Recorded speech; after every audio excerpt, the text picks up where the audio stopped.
नमस्कार, दिल्ली न्यूज में आपका बहुत बहुत स्वागत है। चलिए देखते हैं आज की 10 फटाफट बड़ी खबरों को। अब 600 रुपए में मिलेगा गैस सिलेंडर, मोदी कैबिनेट का बड़ा ऐलान।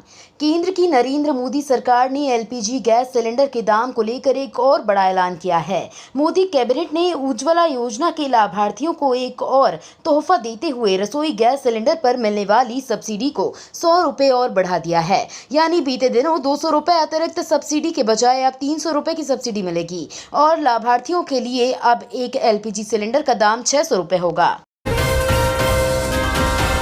आप सांसद संजय सिंह को आबकारी घोटाले मामले में ईडी ने किया गिरफ्तार। दिल्ली के आबकारी घोटाला मामले में प्रवर्तन निदेशालय ने बुधवार को आम आदमी पार्टी के वरिष्ठ नेता और राज्यसभा सांसद संजय को गिरफ्तार किया है।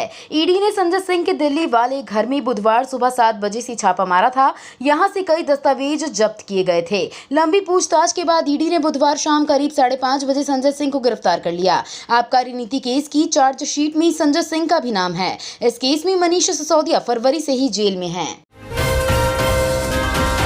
रणबीर कपूर को ईडी का समन, महादेव गेमिंग ऐप केस में बड़ी रकम मिलने का आरोप। एक्टर रणबीर कपूर को प्रवर्तन निदेशालय ने समन भेजा है। महादेव गेमिंग ऐप मामले में पूछताछ के लिए ईडी ने ये समन भेजा है। ईडी ने एक्टर को पूछताछ के लिए कल पेश होने को कहा है। रणबीर कपूर महादेव गेमिंग ऐप का एंडोर्स कर रहे थे।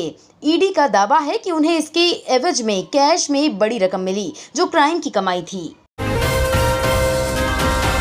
आज इंग्लैंड और न्यूजीलैंड मैच से विश्व कप का होगा आगाज। भारत की मेजबानी में क्रिकेट की महाकुंभ यानी वनडे विश्व कप 2023 का आगाज आज से हो रहा है।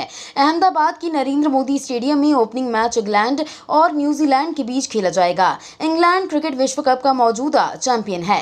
उसने 4 साल पहले फाइनल्स में न्यूजीलैंड को हराया था। इंग्लैंड की टीम भयंकर फॉर्म में है और न्यूजीलैंड ने पाकिस्तान और दक्षिण अफ्रीका के खिलाफ अपने अभ्यास मैच जीते। खालिस्तानी आतंकियों और गैंगस्टर्स के खात्मे के लिए आज भारतीय एजेंसियां करेंगी बैठक। पंजाब से अलगाववाद और खालिस्तानी आतंकवाद को जड़ से खत्म करने के लिए मोदी सरकार ने बड़े एक्शन की तैयारी शुरू कर दी है, जिसके तहत राष्ट्रीय जांच एजेंसी यानी कि एनआईए ने आज राजधानी दिल्ली में एक बड़ी बैठक बुलाई है। ये कार्रवाई इसलिए भी अहम है क्योंकि खालिस्तानी आतंकी हरदीप सिंह निज्जर की हत्या के बाद भारत और कनाडा के रिश्तों में जो तनाव पैदा हुआ है वो कम होने का नाम नहीं ले रहा है। 5 राज्यों में विधानसभा चुनाव को लेकर कल चुनावी पर्यवेक्षकों की दिल्ली में बैठक। आगामी 6 अक्टूबर यानी कल 5 चुनावी राज्यों में नियुक्त चुनावी पर्यवेक्षकों की दिल्ली में अहम बैठक होगी। ये बैठक केंद्रीय चुनाव आयोग की तरफ से बुलाई गई है। बताया जा रहा है कि बैठक के बाद कभी भी 5 राज्यों के चुनाव की तारीखों की घोषणा हो सकती है। इस साल के अंत तक मध्य प्रदेश, राजस्थान, छत्तीसगढ़, तेलंगाना और मिजोरम में विधानसभा के चुनाव होने वाले हैं।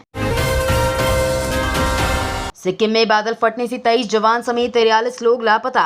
नॉर्थ ईस्ट राज्य सिक्किम में बादल फटने से तीस्ता नदी में अचानक बाढ़ आ गई। मिली जानकारी के अनुसार अब तक 43 लोग लापता हो गए हैं। इनमें 23 सेना के जवान भी शामिल हैं। बाढ़ में 5 लोगों की मौत हो गई। नदी से लगे इलाके में ही आर्मी कैंप था जो बाढ़ की चपेट में आने के बाद बह गया और यहाँ खड़ी 41 गाड़ियां डूब गई। प्रधानमंत्री मोदी ने राज्य की स्थिति जानने के लिए मुख्यमंत्री प्रेम सिंह तमांग से बातचीत की।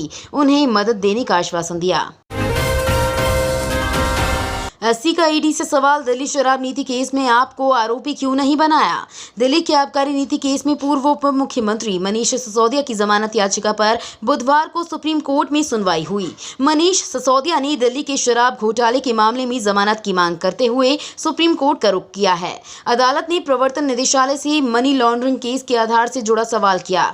शीर्ष अदालत ने पूछा, अगर पीएमएलए के तहत शराब नीति से एक राजनीतिक पार्टी को फायदा पहुंचा तो फिर वो पार्टी इस केस में शामिल क्यों नहीं। शराब नीति से सीधे राजनीतिक पार्टी को फायदा हुआ तो वो मामले में आरोपी या पक्षकार क्यों नहीं है, जिसका ईडी आज कोर्ट में इसका जवाब देगी। लंदन में भारतीय उच्चायोग के बाहर खालिस्तानियों का प्रदर्शन।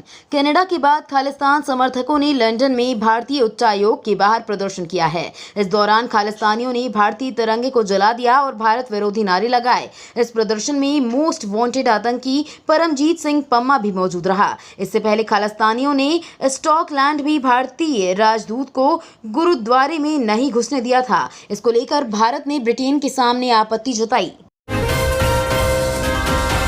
अपने ही ट्रैप में फंसी चीनी पनडुब्बी 55 जवानों की हुई मौत। ब्रिटेन की खुफिया एजेंसी ने दावा किया है कि चीन की परमाणु पनडुब्बी ने नेवी के 55 जवानों की मौत हो गई है। रिपोर्ट के मुताबिक चीन ने पीला सागर में दुश्मन देशों की सबमरीन को नुकसान पहुंचाने के लिए चीन एंड एंकर ट्रैप बिछाया है। ये पनडुब्बी अपने ही ट्रैप में फंस गई, जिससे उसका ऑक्सीजन सिस्टम खराब हो गया। ऐसे में दम घुटने से 55 जवानों की मौत हो गई। हालांकि चीन ने ऐसी किसी भी घटना से इनकार किया है। तो ये थी आज की बड़ी खबरें। डेली खबरों से अपडेट रहने के लिए चैनल को सब्सक्राइब करना बिल्कुल ना भूलें। धन्यवाद।